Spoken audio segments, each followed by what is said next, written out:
deux-ci. Ils ont déposé leur candidature pour l'élection présidentielle.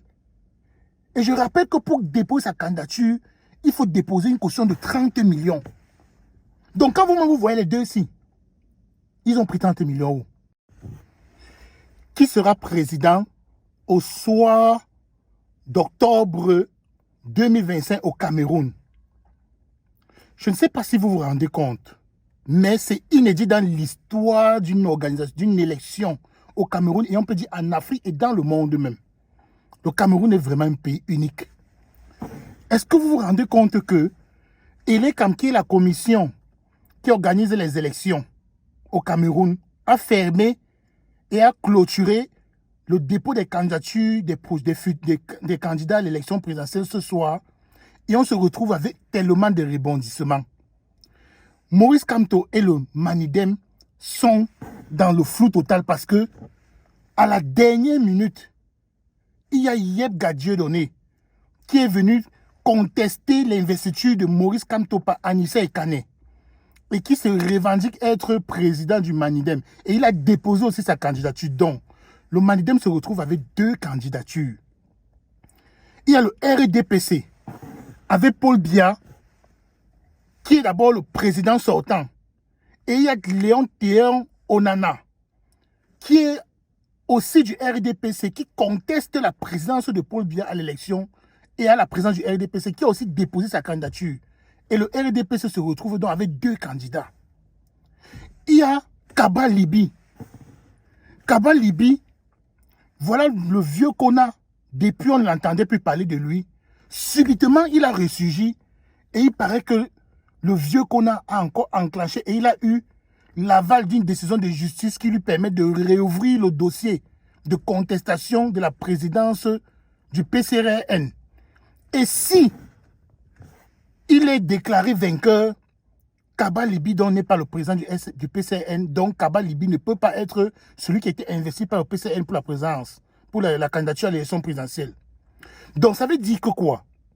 Pour ceux qui ne comprennent pas l'univers politique du Cameroun, les trois personnalités que je viens de citer, Paul Biya, Maurice Kamto, Kaba Libi, pour l'instant, ce sont les locomotives de l'environnement politique du Cameroun. Maurice Kamto et Kaba Libi, ce sont les deux plus influents opposants, dont notamment Maurice Kamto est le plus influent. Donc, voilà donc ces trois têtes, ces trois grosses têtes.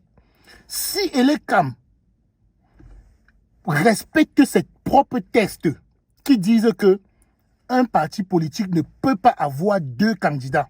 Si deux candidats d'un même parti politique viennent se présenter pour être à l'élection présidentielle, alors Elecam vous renvoie à la maison parce qu'ils n'ont pas le temps de gérer les problèmes internes dans un parti politique et vous êtes tous les deux disqualifiés. Donc si Elecam respecte ces textes, Paul Biya est éliminé à l'élection présidentielle avant d'avoir concouru. Maurice Kamto est éliminé, Kaba Libi sera éliminé. Il va nous rester qui? Il va nous rester les Anis, il va nous rester les Célestin Jamen, il va nous rester certains plaisantins comme Papillon. D'ailleurs, oui, comme Papillon, parce qu'il paraît que Papillon, l'artiste Papillon aussi a déposé sa candidature. Et pour moi, c'est un plaisantin. Il veut juste faire le buzz. Mais, ce que je veux vous dire dans cette vidéo, c'est que si tu es Camerounais et que tu ne t'intéresses pas à la politique, c'est que tu as tort. Parce que la politique, c'est ça qui est ta vie. Si tu te plains chaque jour que la pension de tes enfants sont chères, tu n'as pas assez de travail et tout, et que tu es Camerounais, tu dois t'intéresser à la politique. Il faut arrêter de dire je ne fais pas la politique. Parce que la politique, ça fait partie de notre vie. Ça fait partie de notre quotidien. Je vous assure que le président du Conseil constitutionnel, là, il a notre destin tous entre ses mains. Parce que s'il vient là, il déclare seulement que Paul Biya est irrécevable. Vous voyez vous-même qu'il a changé le destin de tout un pays. Il a changé le destin de tout un pays. Il aura fait un pays prendre un virage inédit dans l'histoire. Parce que je rappelle que Paul Biya est au pouvoir depuis 42 ans. Et il s'est encore présenté. Même comme certains disent que ce n'est pas lui même qui se présente. Certains disent que ce n'est pas Paul Biya qui se présente. Certains disent que c'est le secrétaire général à la présidence. Certains disent que c'est son épouse Chantal Biya qui le manipule, que lui-même il n'est même pas conscient. Ce n'est pas moi qui dis. C'est ce que la rumeur dit. C'est ce qu'on dit. Donc, je vous assure, c'est très grave ce qui se passe au Cameroun. Si tu n'es pas Camerounais, même si tu es africain, suis ce qui se passe au Cameroun là. Je te jure. Donc, je reviens donc à nos moutons. Si Paul Biya, Maurice Kamto, Kaba, Libye sont éliminés, il va rester les Célestins Jamen. Il va rester le père ici. Ce père, Foting, le père que vous voyez ici là, avec sa veste ici là, qui a déposé sa candidature. Regardez vous-même ces deux gens-ci. Regardez vous-même les deux gens-ci. Je vous assure, le Cameroun, c'est une salle de cinéma. C'est un théâtre. Le Cameroun, c'est un théâtre géant. Regardez vous-même les deux ici. Ils ont déposé leur candidature pour l'élection présidentielle.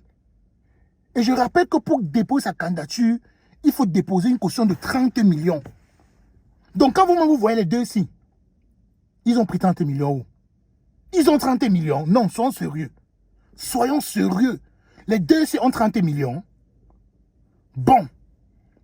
Déjà, moi, ce que je dis, c'est que franchement et très honnêtement, même pour qu'on accepte la candidature d'un candidat, donc même seulement pour que tu sois autorisé à déposer la candidature, il devait avoir une présélection.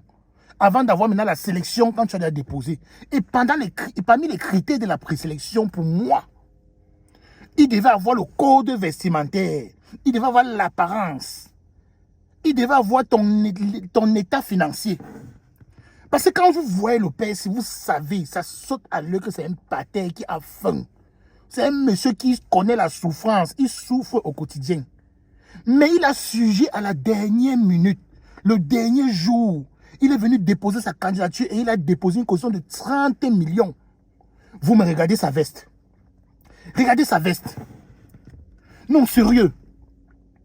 On dirait que sa veste-là a été cousue avec les sacs du marché là.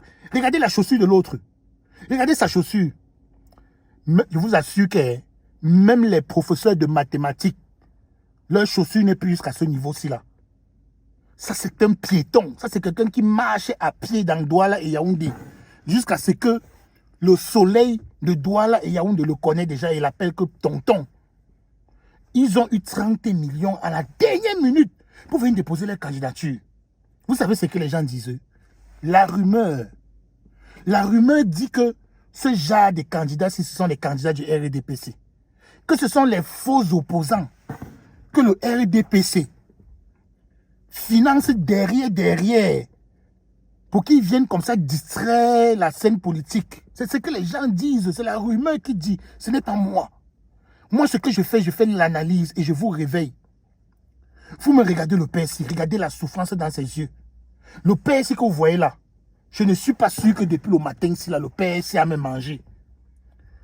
Je ne suis pas sûr. Si on ne vérifie pas les critères, on ne met pas des critères de présélection, on va encore vivre les choses comme ça. Et les CAM a clôturé ce soir avec 84 candidatures qui ont été déposées, inédites dans l'histoire du Cameroun. Et je pense que dans le monde, on n'a jamais vu une élection présidentielle où il y a 84 candidatures qui ont été déposées. Donc on dirait qu'en 2025, si c'est tout le monde qui va être président au Cameroun, c'est le concours de l'ENAM. C'est le concours de l'ENAM où on dit qu'on veut 100 places, il y a 100 000 candidats. 84 candidatures. Regardez le PS. Non, vraiment sérieux, soyons sérieux, mon frère. Soyons sérieux. Le monde nous regarde. Le monde regarde le Cameroun. Donc, on va dire dans le monde que voici les candidats à la présidentielle du Cameroun. On va voir les deux PSI. Non. Qui va nous prendre au sérieux? Même la Banque mondiale. Non. Donc, même les partenaires, la Banque mondiale et tout peuvent prendre encore le Cameroun au sérieux. Le PSI ne peut pas prendre les 30 millions là. Il vient me voir. Comme je fais même les gens voyager pour aller au Canada là. Il vient me voir. On fait ses papiers. Il bosa, il immigre. Mon frère, Pater, on devrait dû te donner les 30 millions là. Tu viens avec. On fait tes papiers. Tu traces. Tu pars au Canada. Tu pars au Canada. Donc, tu as donné 30 millions, mais on t'a pas donné l'argent pour acheter une bonne veste, une bonne paire de chaussures, une bonne coiffure, te mettre un bon parfum avant de venir déposer les 30 millions là. Non, n'exagérez pas. Les gars, on se voit dans la prochaine vidéo. L'histoire, ça ne fait que commencer. Abonne-toi si tu n'es pas abonné et like.